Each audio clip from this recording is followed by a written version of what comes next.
Any personal tips to manage your personal finance better? Keep your wife happy. What about you?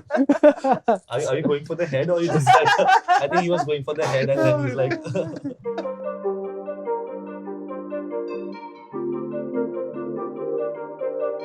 Hi guys, welcome to the second episode of Squeeze Session with Galgal. So very excited to present you Namma and Edul from Castle and Coasters, a leading wedding planning and event management company based out of Mumbai. How are you guys doing? All Thank good. you. All Thank you so good. much for coming here. Thank you for having us. hi guys, Hey, what's up? what's up? Hi. Thank you so much for making it this early in the morning over here. Absolutely. How was your wedding in Udaipur? Hope it went well. It was amazing. Yeah. The wedding went really well. It was divided into two. So we had the Bombay functions going into Udaipur. Okay. Hectic but great. So it's the wedding season, guys, and we thought let's talk about the wedding industry from the experts, understand how the market dynamics have changed, how the wedding industry has evolved over the few years. So, Nama, can you please tell us a bit more of what are the market dynamics? How big is the wedding industry? And let's start the conversation with that. So the wedding market overall, all over the world, it's more than a multi-billion-dollar company, industry. Yeah. The weddings in India have changed drastically over the years, keeping even COVID in mind and things that have happened after COVID as well, where there's a lot of influence of the Western culture and the Western world into our weddings. So a lot is changing and we're really excited. Every season we get to see new things, even though formats are similar.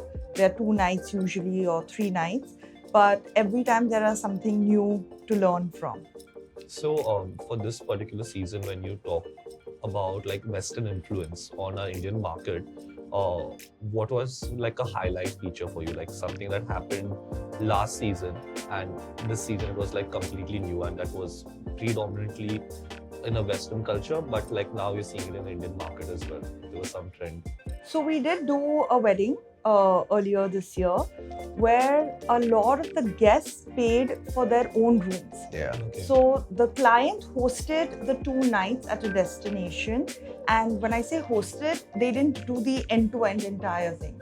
They did the food, so all the meals were paid for. They did all the logistics from the airport to the hotel and back. But all the rooms, the flights are something that the guests booked. So this was something new for us to see. Because usually in our Indian weddings, it's the client who ends up paying for everything. Everything. Which is End to end. Yeah. Yeah. As soon as you reach destination, from that point on till you depart that destination is what the client pays for. There's also a new one in the Western culture where there's a wedding registry. Like, you go on a website and you do coupons or you donate towards the wedding, right? Whatever that you want to give as a gifting. So that gifting culture has also now started to incorporate over here. In our wedding industry, like any weddings, Indian weddings, right? You give a money envelope or you give some kind of gifts like shagun. Yeah. Right. So now people have started to evolve, right? Now they are also trying to go online, do like, for example, very random, like, do Zara coupons, like, do home stuff, Yeah. Just go there and then that's the new trend which has been picking up from the Western culture, which is Yeah. good. And It's more mindful. I it's think. more mindful as well, right? And less stress on the parents and the grandparents to keep those envelopes as well, during Yeah. the wedding functions. It's a task. Have you Yeah. ever heard of a story like, does crowdfunding happen in weddings or not No, yet? not in India. yet. Not Okay. in the Indian wedding circuit currently, as Okay. for my knowledge. I Okay. don't think that is. But we did see one wedding that came on Instagram. It was in a tier 3 city where they had a GPay QR code to kind of put in money so that they could do the entire function. Really? Yeah. Yeah, it was I something that haven't went seen that. I haven't viral on seen that. Instagram. Yeah. So on the same note, I recently attended a wedding and during the Bharat, Yeah. that guy had a That QR whole wala code. had a Dhol QR wala had a code where you code. scan and Yeah. Yeah. But this is all during COVID, right? All- COVID was a very different kind of an atmosphere altogether. Okay. COVID was people are scared. People are just trying to get out. People didn't know actually what was going to happen, right? And then, so these were the technologies which thankfully the Indian government had at that point in time for this kind of stuff to happen. So which is good. Yeah. But now again, I just heard yesterday some dholwala has got like 1 lakh when they were playing for Bharat. Wow. Matlab in cash. Wow. So matlab, I mean, it is. Do you know, can you like say like where was that wedding? Was it north? Was it south? Or Usually all this happens up north. up north? Yeah, but Yeah. we see a very less kind of scenarios over here down south and west. No, that's so crazy. I'm just stuck on that QR code part where, like, I'm thinking I got married at the wrong time because why couldn't I, like, have a QR code at my wedding? Would you guys pay me at the wedding? No. No. Okay, guys. It's fine. So, since we started the conversation with the market and how it's evolved, and you also brought up the COVID aspect. Yeah.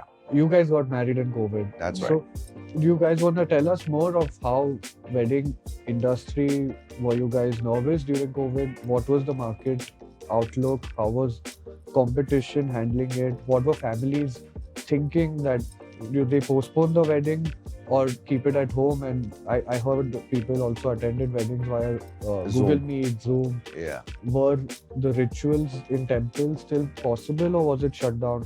So COVID was completely different. The first, I think when the first lockdown happened is when everybody was testing waters. So there was no way to even get your wedding registered because you couldn't get out of the house to go to the registrar, or the registrar wasn't allowed to come home to do your wedding. So in that case, a lot of the weddings got postponed and pushed. But I think after maybe like July, August, is when people realized that this is something that's going to stay for a while. So then everyone started working around ways to kind of get married and start their life because no one knew where life was going, to be honest. Our Indian weddings, the crux of our Indian weddings are a social gathering for our family and friends. So COVID made that only very difficult for that to happen. So a lot of intimate weddings started to happen. A lot of family and friends were okay attending on Zoom, and I think it gave also rise to another industry altogether. So a lot of the photographers in their package and things like that started incorporating this Zoom and video recording, live video recording where people And can stream watch, it on stream it YouTube. on YouTube.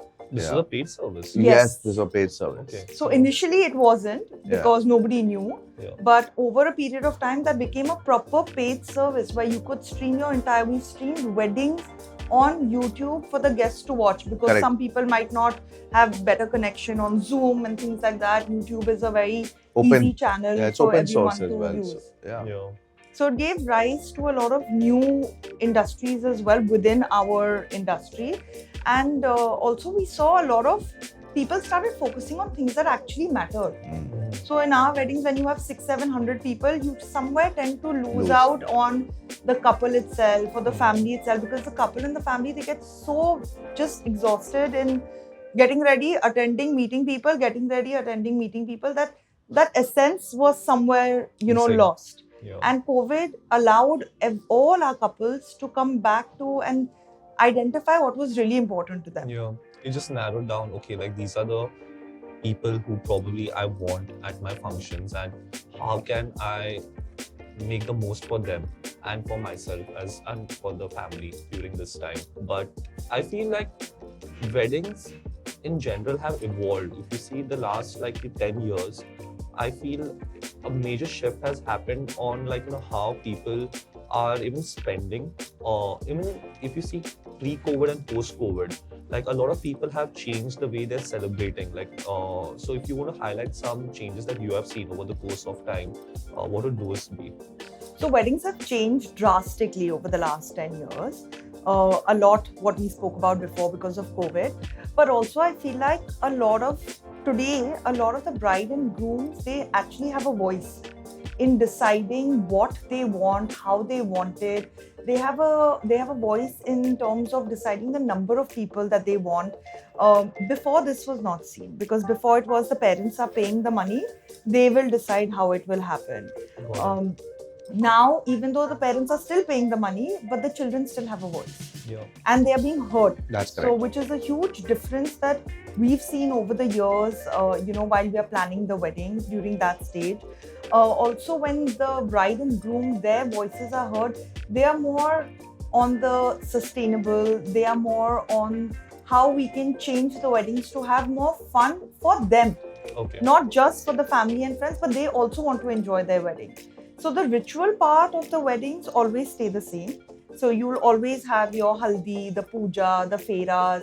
These things remain the same. But the other functions technically have no ritual value to the wedding. Like for Correct. example, a sangeet, there is nothing ritualistic about a sangeet. It's only the family performance that happens, and it's a cocktail night or a dancing and singing. Celebration. It's a celebration. So they are also trying to see that how can we have more fun. Mhm. Even the Bharat as well. Even the Bharats have also changed, right? Mhm. Like, like I know recently a South Indian wedding that had happened. Okay. Both the couples were South Indian.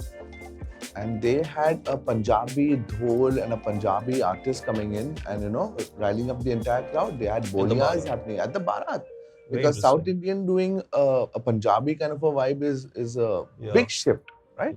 100%. And yeah, it is. And also also the bride and groom and the families have started to understand that, they don't want to. Earlier, traditionally, people used to come on horses, right? Bharat ke time pe the groom comes on a horse, or they come on any form of Elephants animal. also. sometimes. Elephants, right? Yeah. Camels also in Yeah. Rajasthan, right? So that all is stopped now. I mean, Okay. they've also started to understand its cruelty to animals and the way the caretakers take care of the animals. So that Right. has also stopped. Stopped as in not completely stopped. Obviously, in your tier 2, tier 3 cities, obviously those are traditions. Yeah. But at least in your tier 1 cities, it's completely like on a down low now. Yeah. People don't come on horses or animals or any of that. Government is also taking initiatives to not let during the wedding seasons these animals come out of their sheds because they just get exploited for the wrong reasons. Mhm. I So think that's good. yeah, that's that's very actually good. amazing. Yeah. That's a superb shift of our entire And this diaspora. comes from the bride and groom. Yeah. This comes from the younger generation Got it. saying that, we don't want these animals. Yeah. It also comes, I think a lot of this was also supported by COVID, because during COVID, you couldn't have a moving Bharat. It was Yeah. not allowed. Yeah. Mhm. So you had to have a stationary Station, one Bharat, which place. was in a ballroom or a lawn, depending on the number of people. So in those kind of scenarios, you couldn't have an animal inside the property of Correct. the hotel or the venue. Correct. Yeah. So a lot of this has kind of, made weddings more sustainable in whatever way that it can be. It can be. I think it's absolutely beautiful, the point which you highlighted about the South Indian family having like a Bharat and like a Punjabi artist coming to their function. I feel like this is what's like we have to embrace as a culture. Absolutely. And in India, because we are one nation, right? And even if like a state might have a different set of cultures, and another state might have a completely different set of cultures and languages, I think embracing all these cultures and taking the positives from everyone has like a beautiful benefit on society as a whole. Absolutely. And rather than like segregating societies that that is something North Indians do, this is something South Indians do. I mean, stay true to your culture, that's fine. But also embrace the good things. If we feel that a Bharat is going to add the vibrancy to your celebration and people are going to dance and have fun, then why not? I mean, Absolutely. just take the positives from everything. I think that's beautiful that's happening in the country. Absolutely agree. We are a melting pot of cultures. People are also looking at the Western world and incorporating a lot from there also. Because even as children, we've grown up watching your Bollywood movies, but at the same time, your Hollywood movies. So that aspiration is always there. Like, I remember when we were also growing up, I grew up in Cyprus and always thought that we'll have a white wedding of sorts. Okay. And we've seen a lot of our bride and grooms who are, even though they're not Catholic or Christian, they're still embracing that as part of one of their functions. So one of their cocktail nights starts off as a white wedding, goes into the cocktail Correct. night, which becomes a Sangeet in itself. Very So there's a interesting. lot of mix of different religions, different cultures. Everyone's adapting to things that work for them. You guys are wearing white right now. So is there a party after this? Are we invited? The party's at Harsh's house. So you brought up two cultures, right? what I would like to know also is sustainability. Has it increased? I heard you out about the animals, but what about wastage? Yeah. Because you are talking about grand weddings, 500, 600 people, or even 100, 200.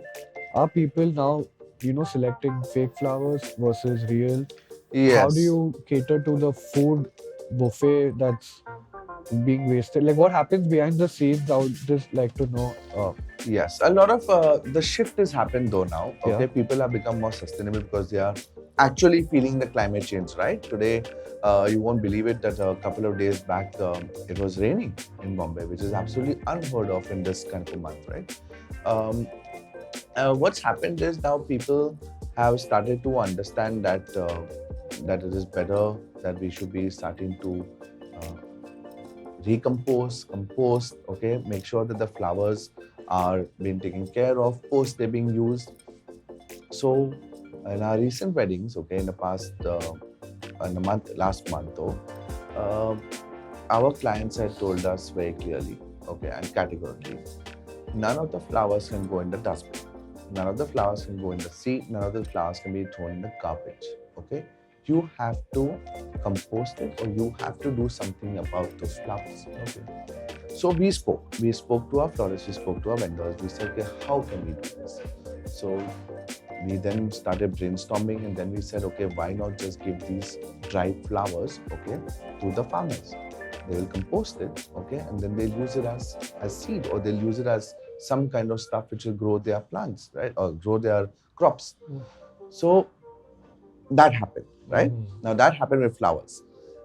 Coming to your food part though, right? Food usually, the caterers also are very mindful now, right? They don't do excess. Yes, of course, when the food is left, you know what they do?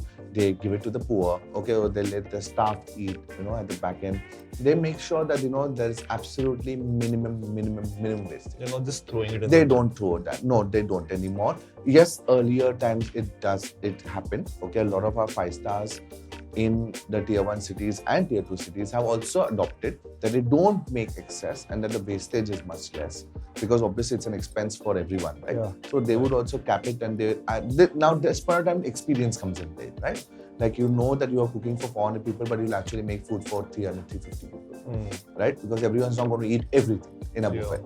So, I think that's where like the role of wedding planners like you guys comes into play, where I mean, if I am getting married and I have so many emotions that I'm dealing with, and I have to plan, I have to coordinate, I have to keep in check not just my emotions but even my family's emotions, my wife's emotions, and The in guests. in The the guests, guests, yeah. everything. And over there, if something slips out of my mind, say something as basic as if I'm inviting 200 people and I've not notified the venue that I need so many plates, yeah, and there are going to be so many starters or so many main courses, then everything goes for a toss. absolutely. And then I'm even more stressed at the function because ye nahi hua, wo nahi hua, then I'm blaming myself on my celebration. Correct. Day, which is where I think you guys come in handy, and you guys like smoothen out the whole experience Absolutely. that you enjoy. Even when he's talking about sustainability, it's really interesting to see that as a company we've always tried to be sustainable. So earlier on, the flowers that used to get left, we used to bunch them up and give it to the clients, say put it in your house, or we used to give it to the old age home. So we used to do that on our end. Now we are seeing where our clients are only coming and asking us that what do you do with the flowers? Yeah. Before, these questions were never being asked to us. We were doing it on our own. So, like Edul mentioned earlier, that we gave some of the flowers to the farmers. Other flowers, we dried them up completely and we sent them to different vendors in Rajasthan who are now using it as color print for fabric. Amazing. Nice. So, certain flowers can do that. So, we did that as well. We've also seen a lot of change in e-invites. Okay. Now, everyone sends out e-invites. Before, we were printing about 600, 700 wedding cards, Correct. which had no meaning to the guest once they receive it with the gift. Right. That slowly turned into where the brides came and said that can we use something where the paper can get reused again. So we went to using seed paper. Yeah. So the wedding cards could then be used to plant flowers or depending on whatever seed is getting used in that. And post-COVID, now we've seen that clients are only printing those 10, 11 cards or even 2 cards, which need to go to the mandir or the elder, and the rest are all e-invites. And it also adds to the experience to all your guests. Yeah. Like today, for example, in your house, when you get a wedding card, it might be addressed to your parents, even though you are invited. You will never end up technically seeing that wedding card. Correct. So there's no experience of the entire process of the wedding. Right. So even when we plan all our weddings or social events, we plan it purely on experience. Okay. What experience is your guest gonna get? If today you send this creative out, even on WhatsApp, what is it going to make them feel? Is it going to be useful for them? Are we actually providing information that they're going to want to see, or are they Relevant just gonna, information. relevant information, or are they just gonna like say, okay, I'm never gonna receive or open this WhatsApp group again? Yeah. So on the same note, do people still print their wedding for like Yes, they do. photos? Because Yes. with the social media, with the reels, videos, drone footages, is that also gone completely digital, or people are still printing those albums? Very few. Okay. Very few. They're called coffee table books. Yeah. Very few. But you're right. Everything has gone digital. So you get everything, and there's a lot of influence of social media. You know, when we're Do you want talking to about talk more about that? Like, tell us Yeah, what so- is the influence of social media on weddings? Is it a positive influence, or people are trying to One of each other. compete with each other? How does it work? Like, and also I've seen like recent trend is people are having their own social media handles for the Correct. wedding. Yes, that's correct too. Like, what is all that about? Yes. Yeah. So there are a lot of people who are private and who do this as a private thing. But we worked with one of our clients where we hired a social media specialist who curated an entire theme around the social media and had a team also present at the event, apart from the photographer, taking videos and taking reels because the bride wanted to go viral. Okay. So there's a lot of, for our generation, I think everything is on social media. Yeah. There is no escape from it. There are a lot of people who also choose to be intimate about it, and they don't do, or they don't like posting, they keep it for personal use. But in a larger scheme of things, everyone has a page for their wedding. Everyone has a hashtag. That's Yeah. it. Are hashtags still relevant though? I mean, I'm thinking It's fading out. it's fading out, right? Because 2019 to 2021, hashtags were definitely a big thing. But I feel because Instagram in general as a platform is not catering to hashtag as a main discovery metric. Because earlier on Instagram used to like have a hashtag for something, and the chances of you being discovered for that particular hashtag was much Higher. more likely, right? And now I think the hashtag trend is slightly receding. I mean, you guys will be Technology is evolved, right? Things are evolving, people are evolving, people want to keep on having that constant change, right? So even hashtags, though they are phased out though, but people still have that nostalgic little background in them. Like, everyone has planned their weddings, right? Yeah. Except for the guys, right? The girls always plan their dream wedding, right? Yeah. So they always thought, I'll have a cute little hashtag. I'll have this at my wedding. I'll wear this kind of a dress and all Yeah. that. So that's the time when this all starts coming in. But apart from that, now as you have to keep on evolving with the change. If you do not evolve with the change, you're going to be a stagnant bunch, right? Correct. You're Like just now, gonna even photographers are including reels as part of their package. yeah. Yeah. Because now reels are trending. Yeah. So that's part of the package. Yeah. So you mentioned about going viral, and what does that how does that help the bride? Are you talking only about like influencers who are aiming to go viral, or even common people who are No, even common people. Yeah. common Because people their also? entire, like Edul said, that everyone's, like the brides and all, they are planning their weddings. How are they planning it? Through social media. They are seeing other people's weddings on social Their media. outfits, their jewelry. outfits, jewelry. So they are Makeup also looking at artists. your influencers. Even venues. And Even venues. venues. Which venue, how artistic the venue, how picturesque the venue was. So food, even food, whatever food. So social It media has to be is- Instagrammable. Yeah, absolutely. And the lighting also then plays a big role in it. Then And the artist plays a big role in it. Mm. It's everything is all. I want to dive into that Go for detail it. later. And last question on this, but you see all these celebrities doing it very intimate. Yeah. And you see these influencers and all doing it public, right? Yes. What do you think on that? Because I've seen like Ranbir Kapoor got married at his house. most celebs have it very intimate, Correct. right? They don't aim to go viral with their wedding videos, Correct. but you're seeing influencers, common people are aiming.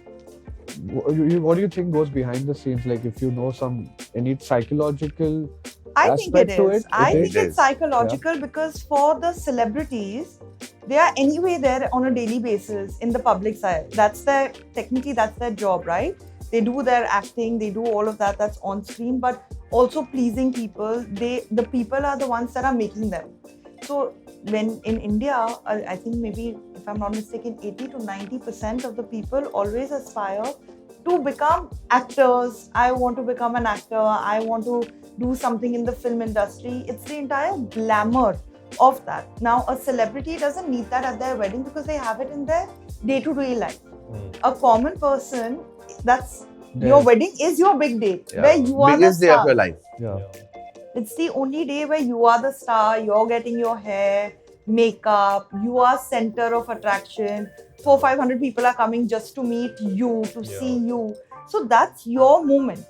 So Correct. that's where I think it's psychologically, that's where it comes into play, where they want to highlight that. Aspiration. It's And I the think yeah. that's justified in a way, right? I mean, see, each one has their own life and each one chooses to, like, what makes them happy. So if you want a particular moment of your life to be the highlight and you have the means, and I mean, you should not go over your means, obviously, but you have the means to do so, why not? I mean, you make it a celebration, you put it out there, and don't do it for the world, but do it for yourself. It Correct. makes you happy. Like, getting on Instagram, putting those reels out, or having a certain like artist come to your wedding, or like having a certain decor, or having certain food. If it gives you happiness, then like it's up to you. Like no one can tell you not to do it. That's right? the ideal world. Yeah. But we live in India also. So there's a lot of societal pressure, whether it's directly or indirectly, but it's there. It's always there. Like you'll always have, all our brides and grooms will say that at that wedding this happened. At this wedding this happened.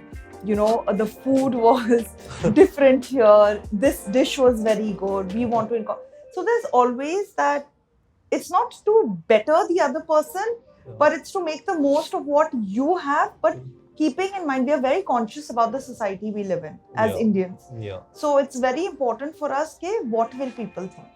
In these weddings where like you have multiple cultures involved, like you have like say for example like a South Indian marrying a North Indian, or two different like sections of society coming together, is it more complicated for you guys to manage the logistics of planning the wedding, or is it like pretty much the same?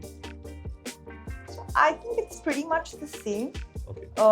Where work is more is at our team's personal level, where we have to handle sensitivities a little bit, better, and we have to pay a little bit more attention to it. But handling the ritual part of both cultures, or even we've had a Christian getting married to a Punjabi. We've had NRI weddings that we've done. So we just have to keep in mind their sentiments and what emotions. and emotions of The what is actually emotions- important. The emotions play a big role in this, right? So yeah, it's not that different though. Look, the thing is that when it comes to Christians and Hindus, okay, yes, it's a little different. But when you do a Punjabi and then you do a Marwari, yes, it's a little different, but it's the same. Like, you probably call your engagement like a roka, or you say something different, like, your ceremonies are called something different. But actually the process and what it means or what it says is the same. You just have a section for non-vegetarians separately, vegetarians separately, That's if the correct. family is okay. If the family is okay. Well, earlier, this never used to be a thing. Like if it's veg, one part is veg, then its entirety is veg, Okay. Now what's happened is now the trend is shifted that, it's okay to even have non-veg. Okay. There were some weddings that we did was pure veg food, no alcohol. Okay. Right? And now what's happened is now it's veg food, non-veg food and alcohol in that sect of Community. Okay. So it's a big change. It's a big change, 100%. Big change.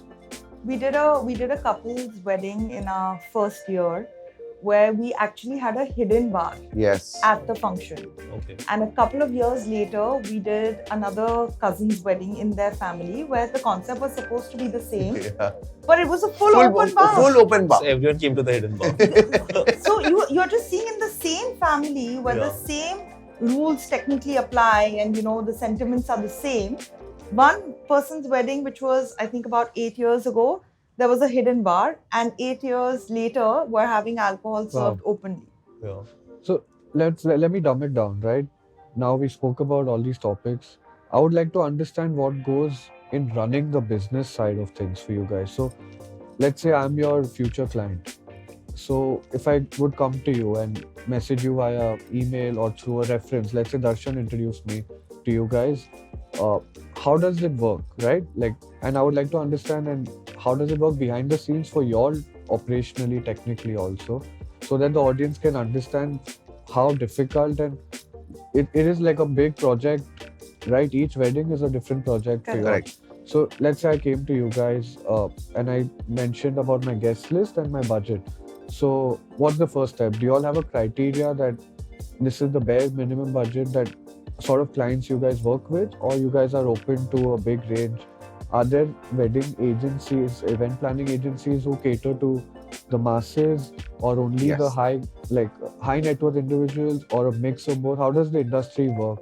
So the first step whenever a client comes to us is we either ask for a Zoom call or an in-person meeting.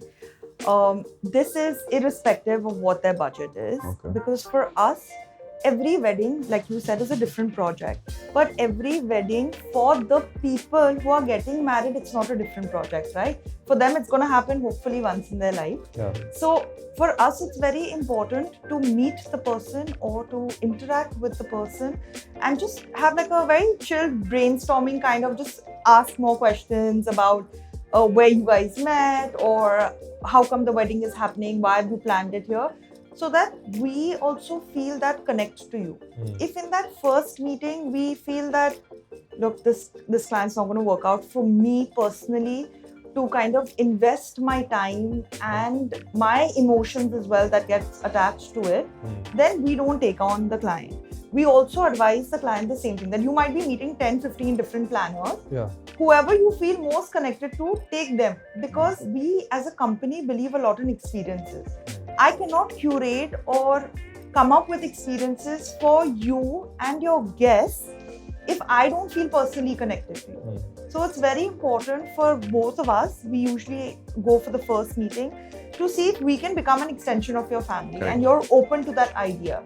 We don't like to work where you've hired a third party and then we are telling you, okay, this is what you have to do. We need your inputs. We work together as a team to curate that beautiful sort of a moment.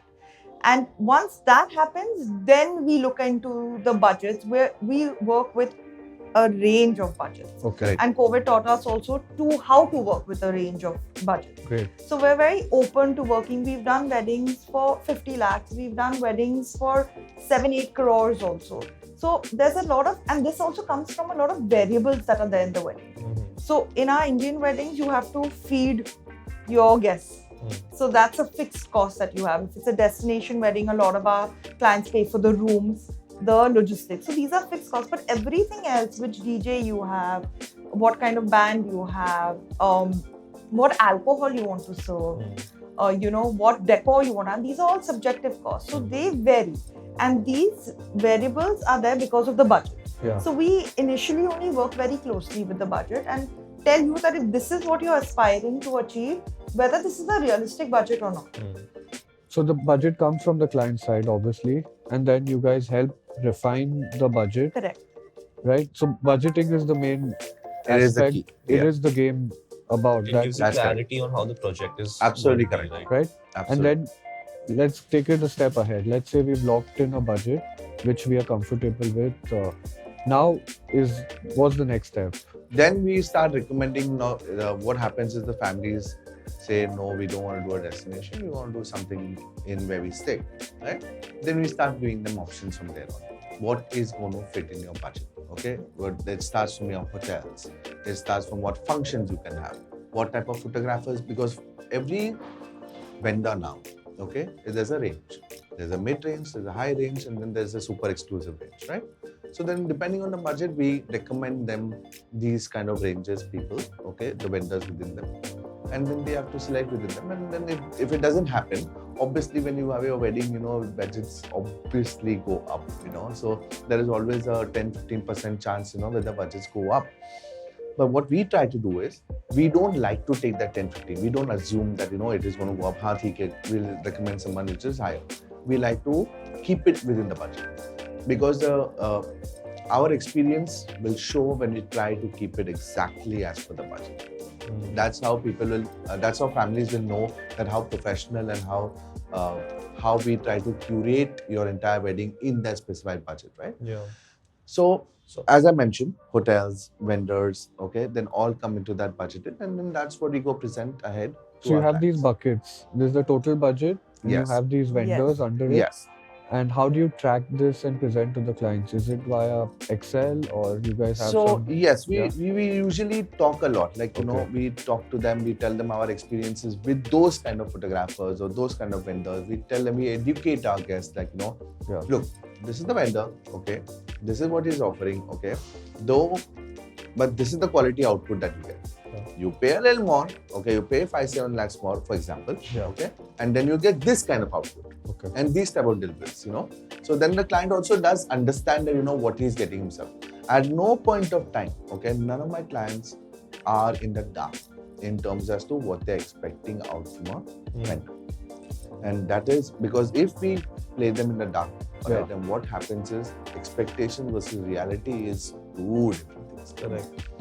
It'll be a bad experience for us, and then for me and Namma, it is very simple. We don't want to, try and play on people's emotions, because wedding is a big deal and it's a big day for the family, Correct. right? So we don't want to be playing them in the dark or neither hiding facts from them, right? So everything is upfront, everything is in clear. Okay, this is what it is, this is how it's going to be, and this is what the output that you get, right? And now it's your call. Clients, when they're spending for a wedding, it's an emotional spend. Yeah. There's no logic. There's no logic. So even if my budget, for example, at my wedding for say my lehenga was 1 lakh, but I like something which is 100% more, which is say for 2 lakhs, my dad will say, buy it. You're getting married once only. Or even you'll think that, chalo, I'm getting married once only. I don't I'll mind buy putting it. in that extra. I don't mind. When you do that, what we realized is that clients supersede their budget by so much that at the end of the day, they're just looking at their sheet and said, oh my God, like, When did this happen? when did When this this happen? So when we start with the client and say, you give me a budget of 100 rupees, we remove 10% from there first. And then within the 90 we give you, because we give you that room for your emotional spend that we call, so that you have room to do that.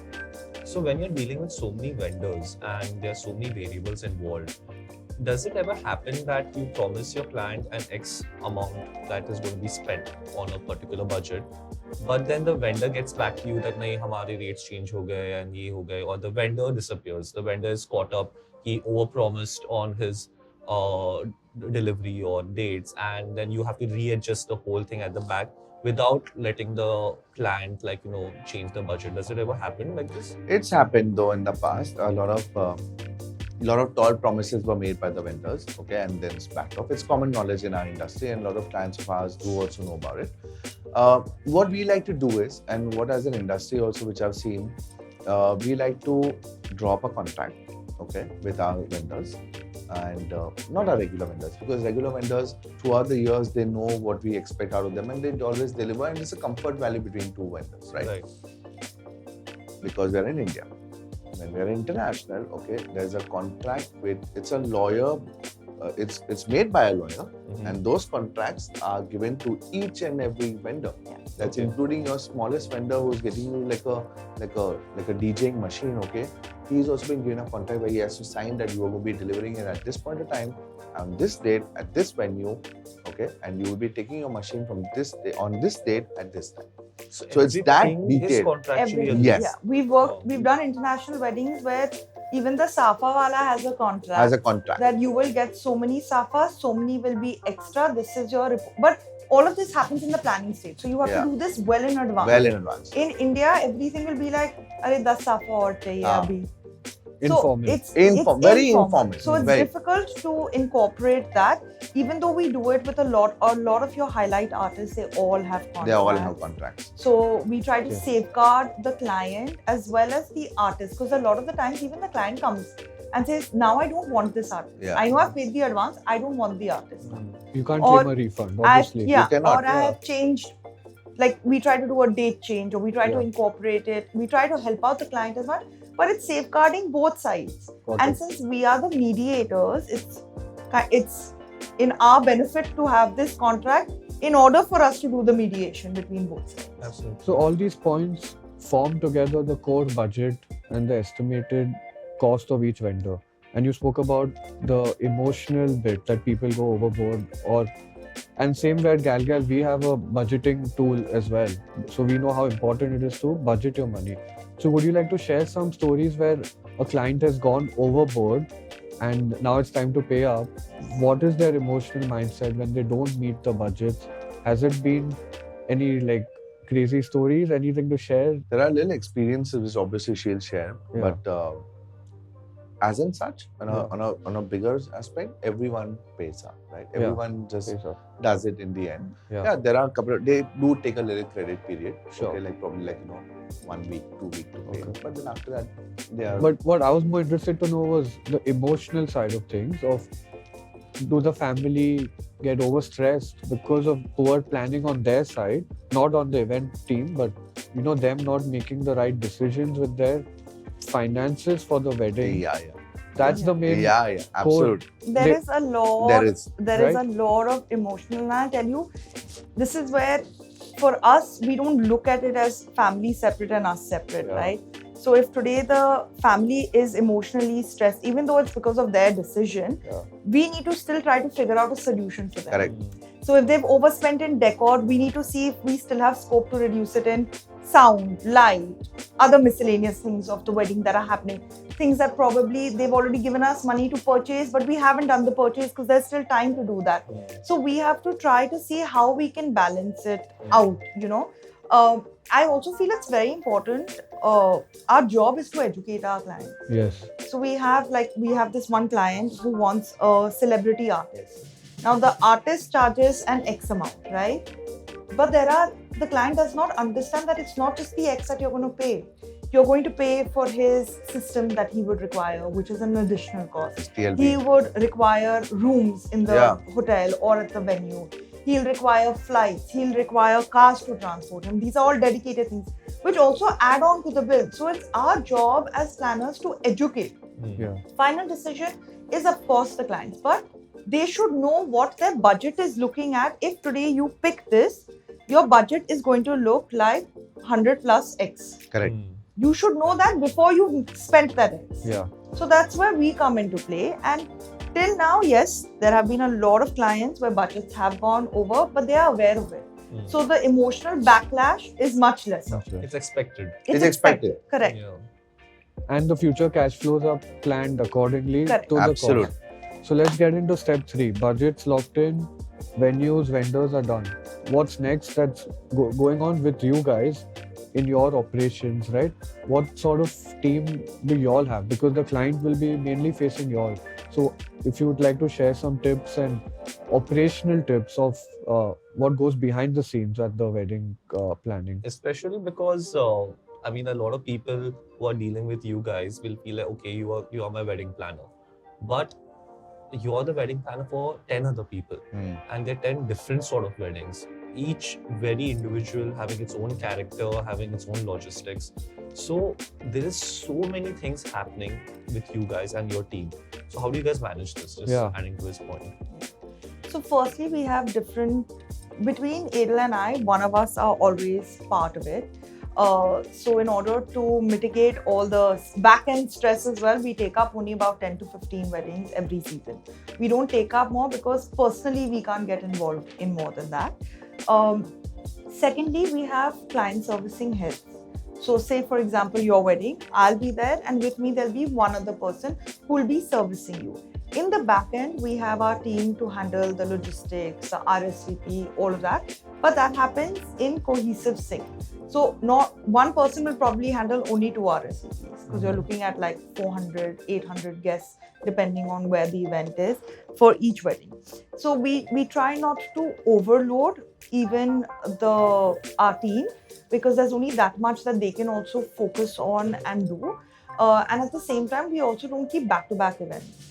So we usually try to have like a couple of days in between each event to have that downtime to start and be fresh for the next event.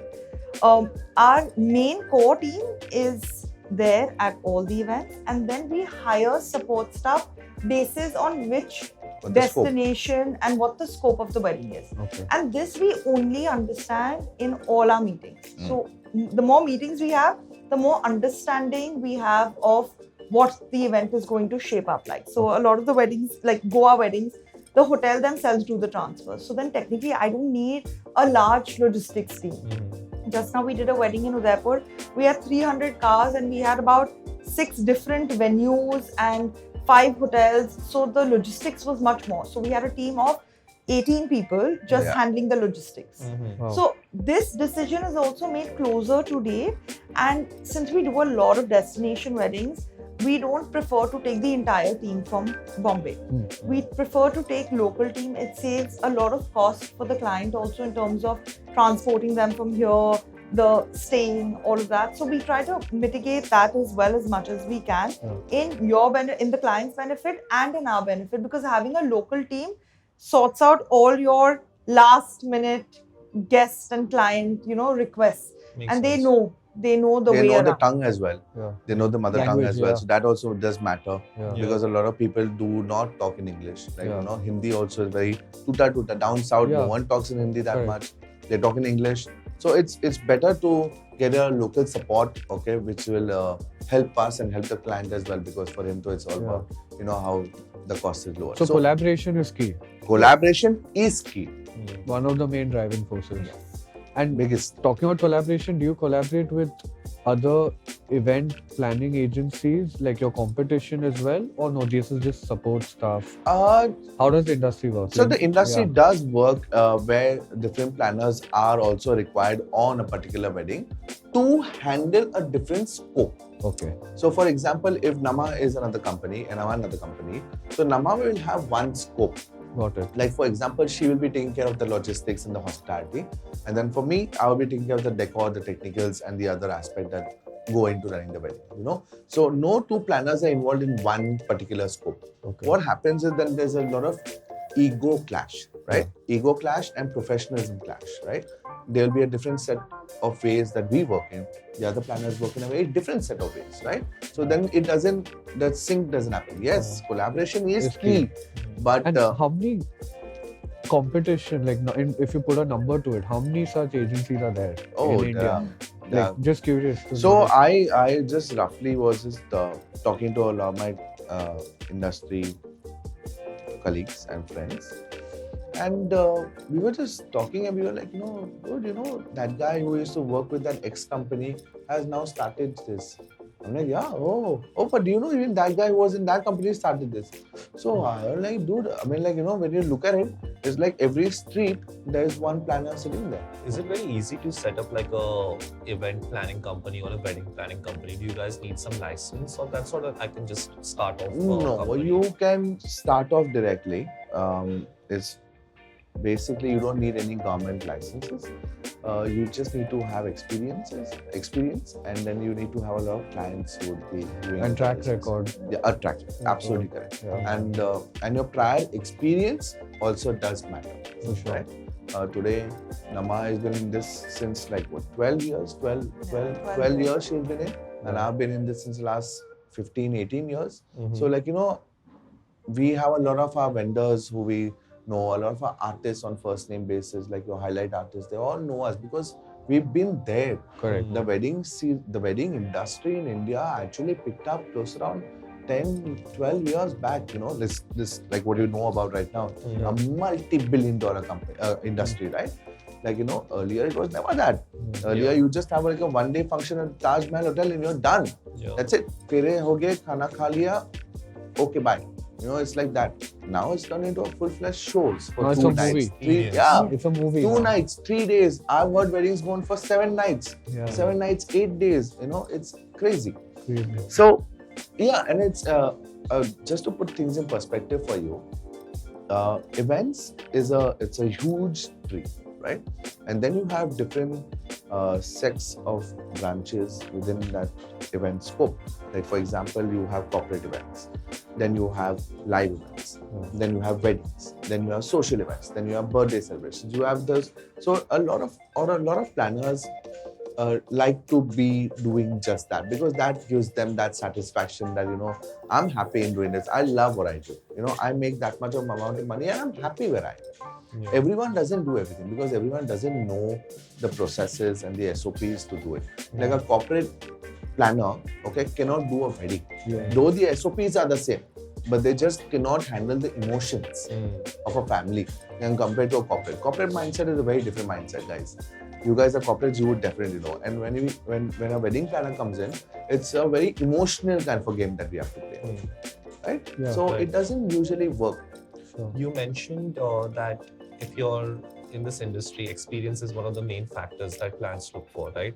So if someone is starting off fresh and someone has zero experience, what would be your advice to that young professional who wants to get into this field and has zero experience, hasn't executed any wedding as such, but wants to get into it? How do they start? They start by coming on weddings, like how Namma mentioned that we hire local support, right? That's their entry stage, those local support. So what we like to do is, okay, though we like to further segregate our local supports as well, where we do your overall management, then we have heads of hospitality, then we have head of logistics, then we have your hamper team, then you have your runners, and then you have your boys who are just there to help you, right? So that's your entry, that's your freshers entry that they come into, okay? From there on, okay, what we like to do is, we like to get everyone then jumbled up, okay, and then put into different departments, okay, where they can see, learn, understand. The minds are fresh. They want to. The eagerness to learn is there, so their output is even more better.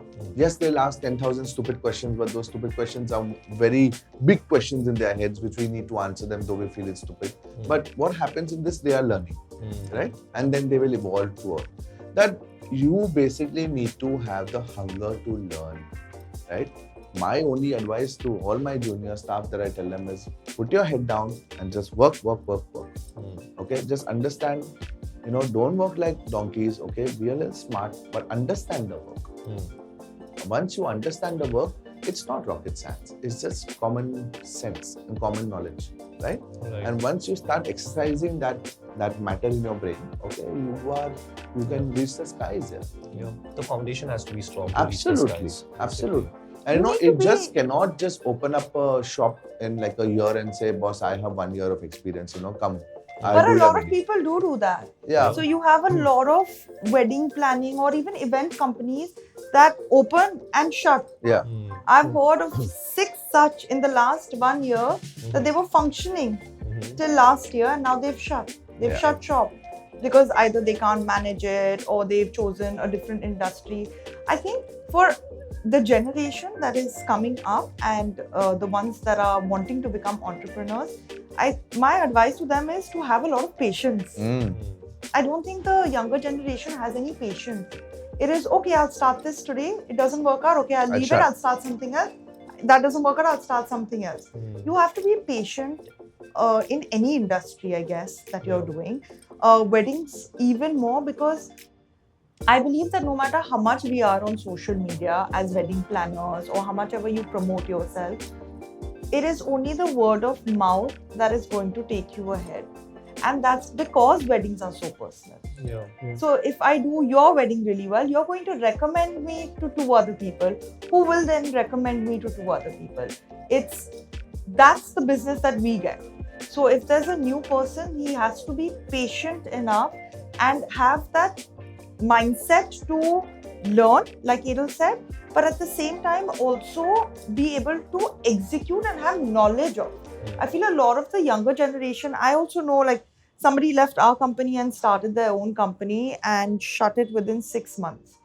Because they had started they worked in our company for 2 years, but they only worked in 2 departments.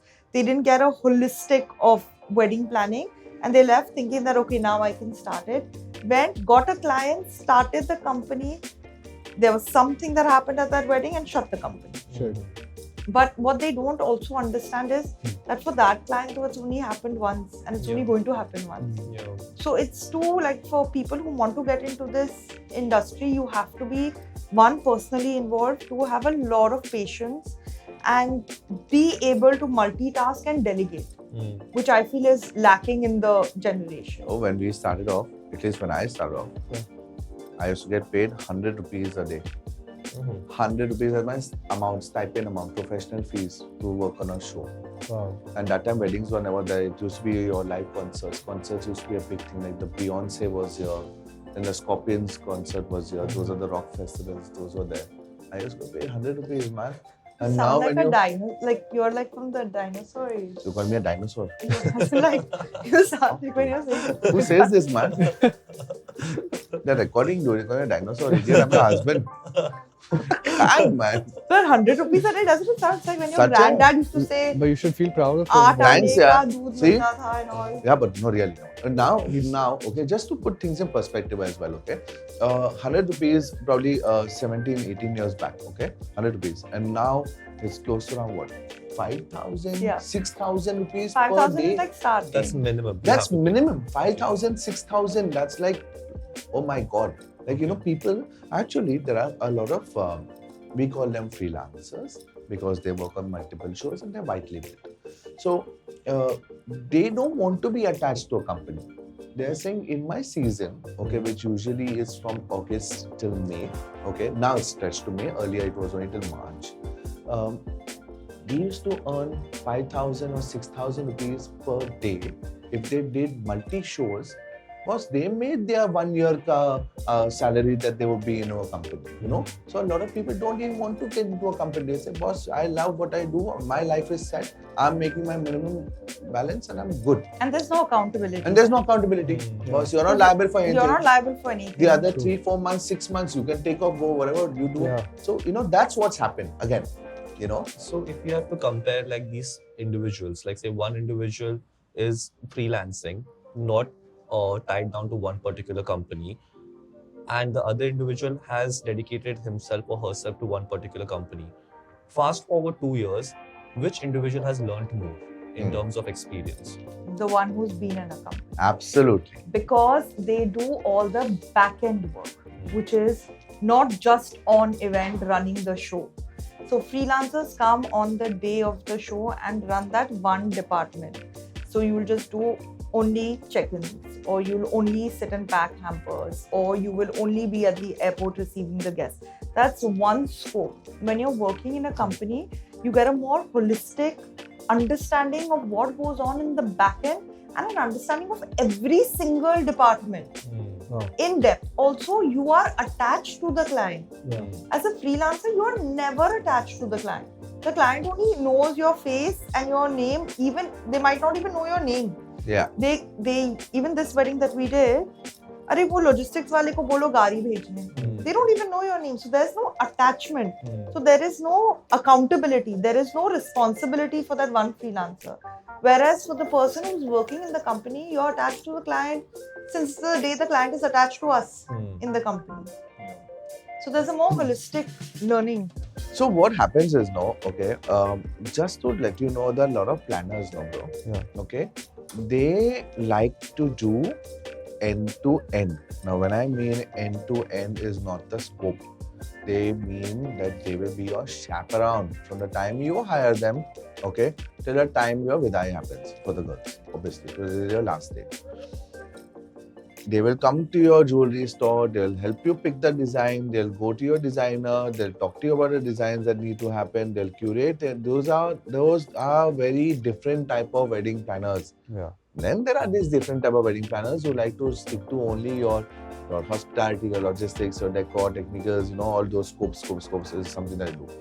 So when you say they are external vendors or your external factors that come in play to tie the entire way, वो ना ज़्यादा नहीं होता यहाँ पे. Okay. The family takes care of it. Okay, Okay. now family has their own jeweler. Okay, the trusted old jeweler. Okay, which they'll go to. They know what designs they need to make. They know कि हाँ मेरे को बेटी को पहनाना है वो that jewelry. You know, यही लहंगा पहनेंगे वो, यही गारा पहनेंगे, whatever. So you know, so that doesn't come into our scope. Okay. For but, us. But do clients request that? There are sometimes clients do request. So what we like to do is, because we don't want to take that additional scope, Yeah. because we like to get into the the planning and the other aspects which are more bigger aspects than your planning your wardrobe, Yeah. right? So what we do is we have sets of vendors or like jewelers, wedding designer, clothes, kapde, you know. We have those people, we just pass on the list to them. Okay, these are what we think is recommended, which I think probably will suit to you, Yeah. okay, and your family, and we pass it on, and then we leave it to that. We don't get involved. But that comes more as a friendly, Friendly yeah, advice. but personal usse advice. zyada nahi. Huh. As in, technically, it's not part of our scope. It's not. But if like my client, that's why I'm saying that once we are involved in a wedding, we get personally involved in the Yeah. wedding.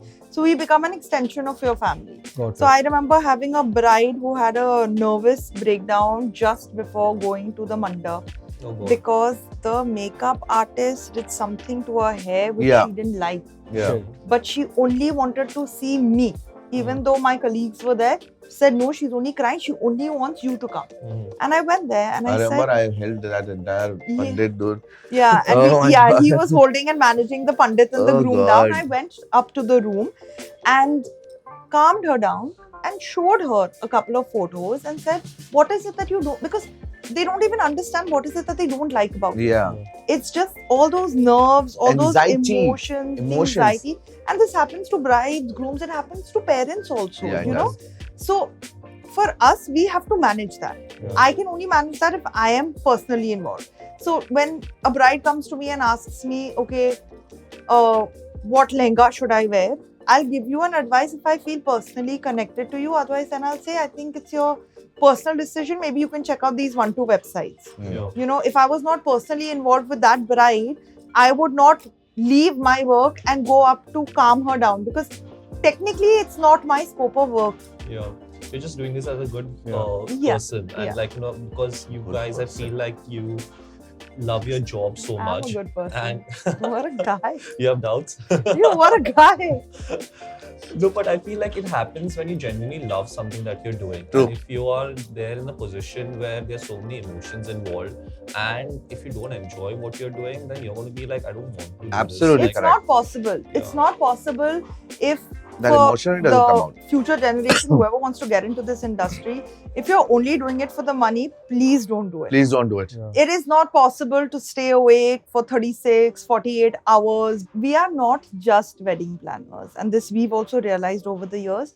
We are more psychologists Yeah. to the client. Because it's not just bride groom, it's also two different families. Even if they're the same community, they still have very different beliefs. You have to manage that. You have to manage their emotions. We've had so many weddings where we've had a group which we create on WhatsApp for like where everybody in the family is part of it, decision makers, including the bride and groom. And then we've had separate groups with the bride and groom because they want something completely different. And the parents want something completely different. So we then become the mediator to sell what the bride and groom want to their own parents. Correct. So it's more like a counselor sort of a job. Have people left the groups while the discussions are Yes. happening? Yeah, Yes. yeah, absolutely. Yes.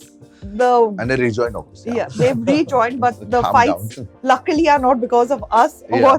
we are not involved in it, but it's two members of the Family. family that are arguing about food.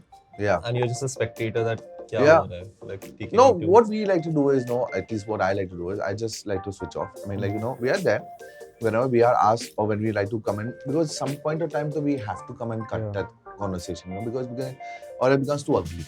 And then you can't have that, man. So then, what we like to do is we just come in subtly and we tell them, listen, we'll have it your way as well, and we'll have it your way as well. Yeah. And then it just settles down. Because when it comes from an external, like a third person, then we understand, okay, listen, yes, it is kind of And I think Correct. many times what happens is that if someone who doesn't have experience Yeah. in this field and they're arguing about a certain topic, I Yeah. want it this way, I want it this way, but you have seen so many weddings over the years, Yes. Correct. you come up with a solution which they probably don't even see. Exactly. Then you guys can just cut off over there and say that, guys, I know you guys want this, you guys want this solution, this. That's and correct. you can do that and everyone's happy.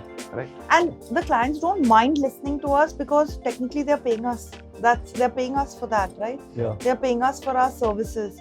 So they don't mind listening to us, irrespective of whatever the age or the experience of the client is. Got it. So, but we also have to think on our feet, because when this discussion is happening or an argument is happening, we can't take like a day, 2 days to come back with a solution. You know, we have to think on our feet. We have to be in sync. And we explain to our clients beforehand that all our conversations they're just conversations. There are no decisions. So if I'm saying X, you don't have to do it. It's just a suggestion. Maybe think about it. Let's circle back the next day. Maybe some more ideas will come about.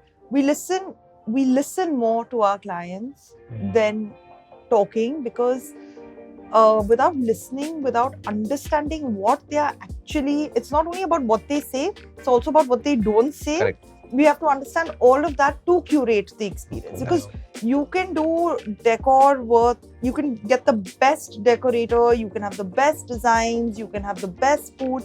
People will remember it for the next 5-10 weddings, you know, because then somebody else is going to better that. Yeah. And everyone gets invited to a lot of weddings in the season. So what is going to make your wedding the most memorable? I'm not saying food and decor is not important, but it is going to be how we made them feel. Correct. And when On I the day. say we, I mean the client families and and us. us. So if the client is going to be stressed about something, it's not going to work out, because that stress is going to trickle down to our team also. It's going And to it'll trickle show on down their to the face. guests also. No one's going to have fun. Yeah. You know, and at the end of the day, it is about giving that experience to your guests. Otherwise, why are you calling them? Yeah. So you guys bring the joy Yes. to the family. Absolutely. We've arrived at the big day. The wedding's completed. What goes on post the wedding? Is it anything insightful for the audience to know? Yes, there's Yeah. a lot, because people see the wedding dates. Yeah. So whether it's like say 20th to 24th, they see that. The pre-planning we already spoke about. The post is very important, because that's all the closings that happen.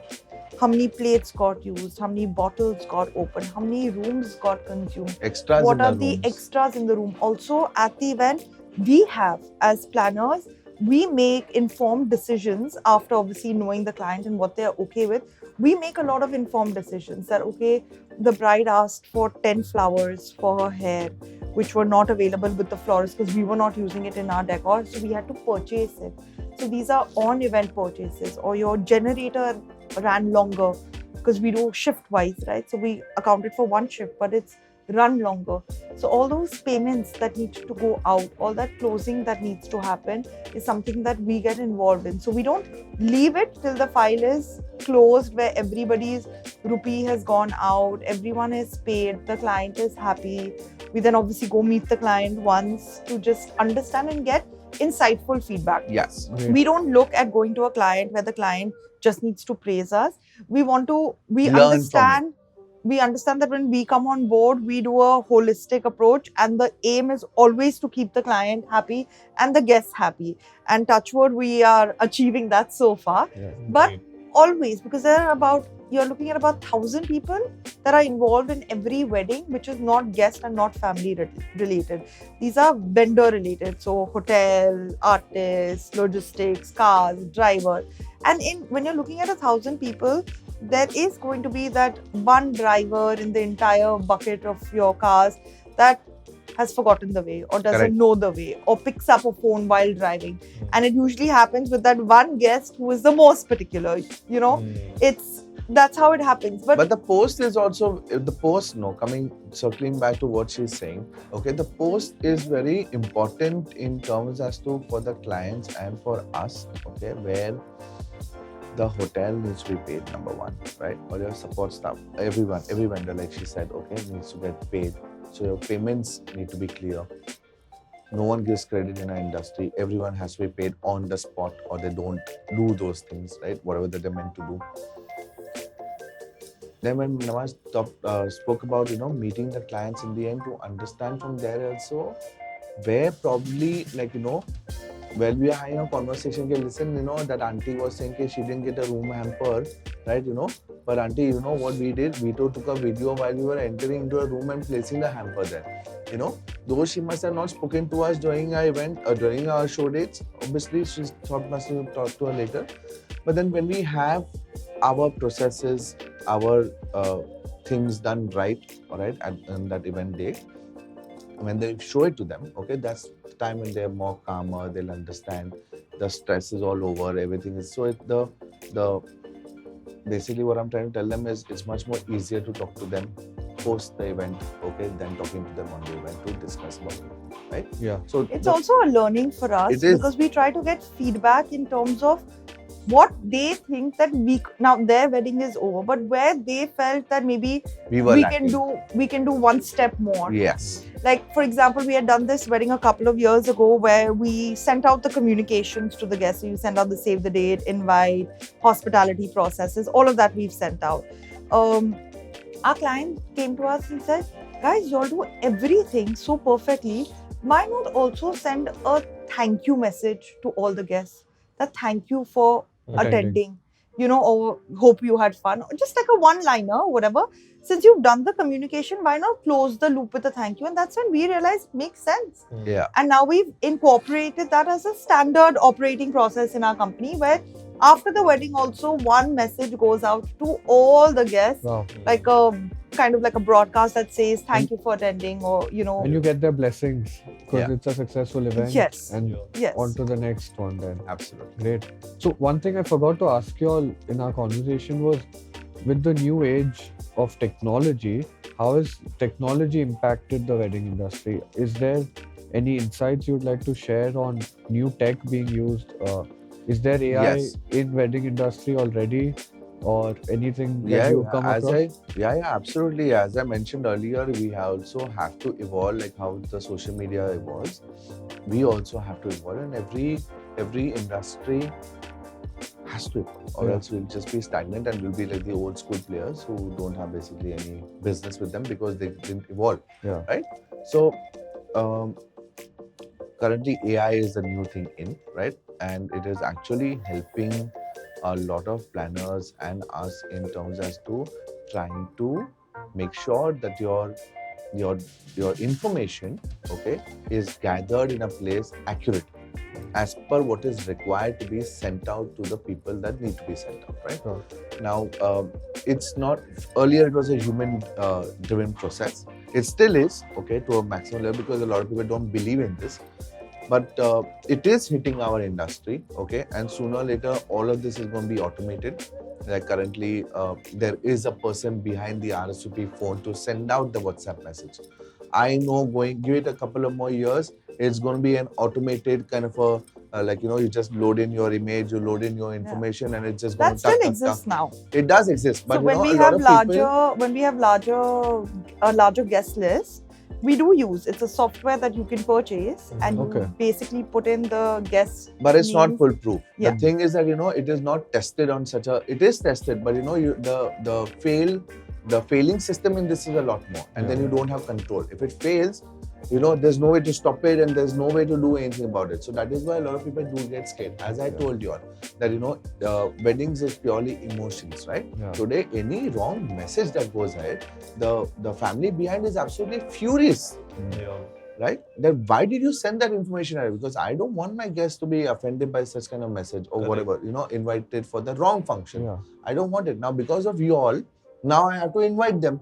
So Yeah. now his bill is going up when it's actually supposed to be here, Yeah. So again, it's just yes, there are, I would also like to highlight that like your technicals, right? Your technicals has evolved so much, right? There have been drones now been introduced. Obviously, drones were there in the past as well, but now drones have been introduced. Instead of fireworks, now there's a drone show that happens, right? There's this entire new light show that is also been taking place. So all this is all AI, Evolving. not AI, it's all Tech. tech-driven things that have been introduced inside our industry. Mhm. You think that there will be this time in the near future where perhaps there is a website for the wedding, and on the website there is a chat GPT sort Yes. of a bot, Yes. where instead of like someone messaging a team member Yes. from your team, they can just go to the website and ask that GPT or whatever that bot is Yes. that, hey, what is the theme for this particular function? Yes. And that bot answers it. Yes. Or like, what is the best way for me to travel to your location from Bombay? Correct. And that GPT kind of fetches data from the internet, says that, hey, this is the flight from Bombay to, say, Udaipur. Yeah. And this could be your best route for this particular Yes. day. Yes. You think that time will come soon? Yes, absolutely. And that time is near because, as we all know, and our viewers also do know this, that your chat GPT is on a rise, okay? And it is going to be introduced in our fraternity as well, because it eases out a lot of data to be transmitted manually, right? Now here, what is going to happen, a lot many changes have got to be adapted. Obviously, to use the chat GPT, either you need to have like an app or you need to have a web interface around, right? So, if you see, like our parents or their older parents, you know, they don't know what ChatGPT is. They were not going to open up on www and put your wedding name down.com and say, okay, now please. Nahi hoga wo. They'll Because talk to a person. they'll talk to a person. So that change, what you're talking about, no, is going to take some time in our industry, but that change is imminent, and that is going to happen. But as research what ChatGPT says, that, you know, the more information that you're feeding it, okay, the better it is for the output. But that output can also be misleading sometimes, right? So again, it's going to be speculations in terms as to whether our industry is going to be wholeheartedly taking this and moving and running with it, or मतलब उसको जैसा है वैसे ही करेंगे, या if there are like 50 people wedding or 100 people wedding, then we introduce this because the margin of error is much minimal, you know. So it's a very dicey kind of a thing, unless and until, again I'm telling you, unless and until those methods are not tested, okay, in the ocean, तब तक वो आना नहीं. And it's difficult to do the testing because, like I said, you're getting married only once. Yeah. So no one wants for to the experiment. client to test that, it's going to be very difficult. Yeah. But technology will definitely be part in some shape and form of our industry. But I don't feel like other industries it's going to take over the entire thing, because weddings are very personal. Very. So without having that personal touch, it's going to be very difficult. Like there's a property in Bangalore that already has robots installed to do check-ins. Yes. But guests still prefer to go on a do check-in desk. go manually to the desk. They don't mind giving their photo. They don't mind that old school process because it's adding to that entire experience. They don't want to have to go to a robot and punch in numbers and things like that. But having said that, certain things are easier. Yeah. Like, you know, when you have to check into your airport, for example, those things are easier. So we'll have to, I think over time, we'll have to evaluate what technology can take over and what we'll still have to do manually. Yeah, this funny insight comes to my mind where, like, you know, I read this article where, this was in Japan, if I'm not wrong, where some people wanted to get married to like anime characters. Like they didn't want to get married to a real person. They wanted to get married to this character from a cartoon or an anime.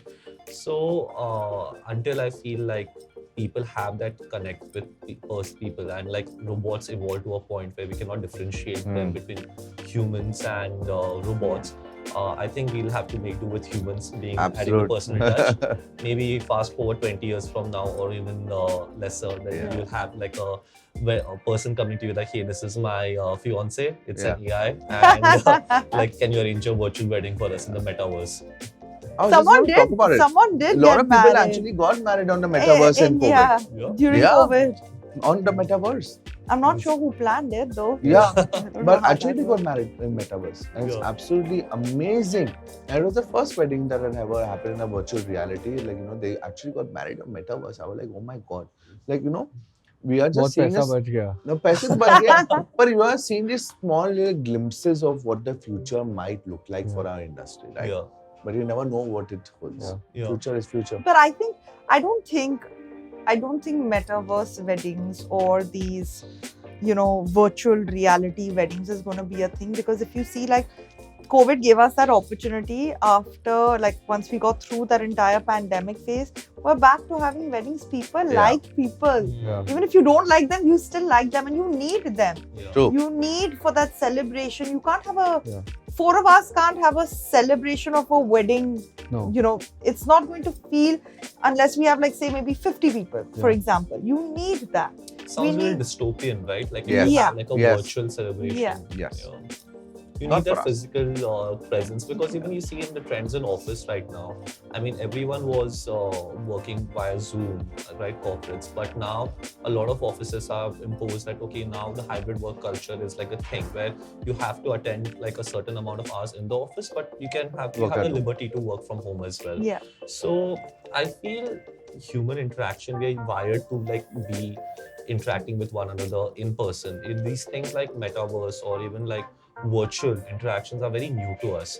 And celebrating something like your wedding, which is emotionally driven to our core, where you're like defining the next chapter of your life, doing that on a virtual platform, I think is still very far away. I think Yeah. physical reality is very much where we prefer to live at the moment. Not our culture. Indian culture, Yeah. no. We all like to hug each other, Yeah. you know, meet each other, you know, have drinks, Dance. dance, you know. Yeah. It's Nahi not hoga. in our blood to have that isolated Yeah. Yeah. culture. Maybe Like, Western culture, maybe. Yes. Maybe. Maybe. Because they do live Yeah. that kind of a life, right? Mm. They like to be isolated. They like to be having their own space around, right? Sure. But us, though, matlab, Yeah. we all still stay in a joint family. There are a lot of Yeah. families who Yeah. stay in a joint family. Yeah. And I mean, less nuclear than, you know, your family. So, matlab, Yeah. it's not going to be that soon that we're talking about, but we are looking at it change, is what I like to end with. So on a final note, at Galgal, our mission is to help you squeeze the most out of your money. I see a lot of resemblance with your business operations where budgeting is so crucial to meet a client's expectation and happiness. Yes. So any tips, tricks, how do you segregate your business budgeting expenses with your personal life? Any personal tips to manage your personal finance better? What's happened is, no, in this in our industry, that as we are stressing on in our conversations as well, that budgeting is a key role, right? And if you don't budget, okay, then you will not be able to live or do anything for your future, right? So what I personally, I'll tell you what my experience. What I've done is I've allocated budgets for example, like my household. Okay, so I've allocated a budget for my household. I've allocated budget for my renovation or any kind of work that I need to do, right? What I like to do is I like to put in an X amount of money in those brackets and make sure that, you know, that is good amount of money which is there in those brackets, so that tomorrow if there's any kind of unforeseen circumstances, then I'm comfortable in using from that bracket and not touch my other brackets. So again, this is you need to budget, right? And you need to save. In our generation, in today's generation, what I'm saying is no one wants to save. Everyone just wants to keep on spending what they're getting. There are so many memes and there are so much of nonsense going on social media where they say, like, you know, 9 o'clock your salary hits, 9:15, you know, your rent is paid, then your other some utilities are paid, and by 10:15 you're waiting for your next salary. I mean, you know, it's not motivating. You are not passing on a positive message. What I want to actually say is that today if you save, okay, it's going to be better for you in your future. And if you don't save, all right, then you're going to have a really, really, really tough time in your future. Because mind you guys, that it's only becoming expensive. Yeah. And as you know, the entire world scenario around, there's wars happening, there's pandemics happening, there's some of the other outbreaks happening. You need to have your money in place. Yeah. Stop spending on the wrong things, start spending on the right things. or just budget for it. Or just I think budget. there's no right wrong Yeah, or in budget for it. spending because everybody has different needs and wants. Yeah, true. But budget. Budget for it, and we do that. It comes naturally to us. It's like a because of our profession, it comes very naturally to us for us to do that even in our personal life, Yes. where we sit to budget for everything and then try to stick within that budget. As I understand that even in your Galgal app, right, Yeah. you know, there's an entire tool which is a mechanism of budgeting, Yeah. which is fantastic, you know, Yeah. because that actually lets you know, what you should be, what's your allocation, and how much you got budgeted for the entire Right. month or a year, which is good.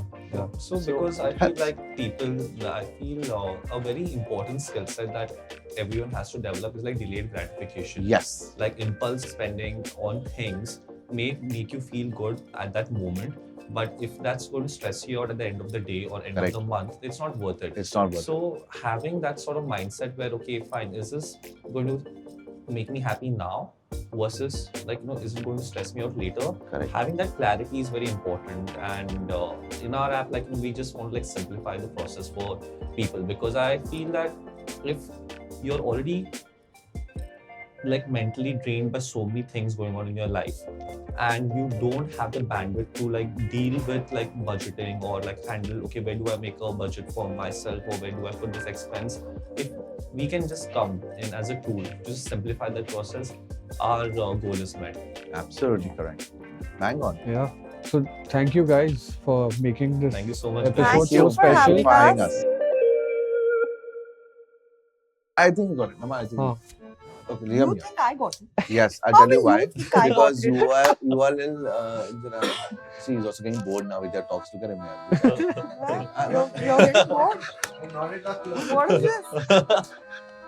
You're not married now, Abhita. You're not married now? You wait till you get married. He's also laughing. You're married? Okay, All come on. four are not Namma. married. Oh my God. Same. Client's done. 3, Potentially. 3, 2, 1. What did I have to say?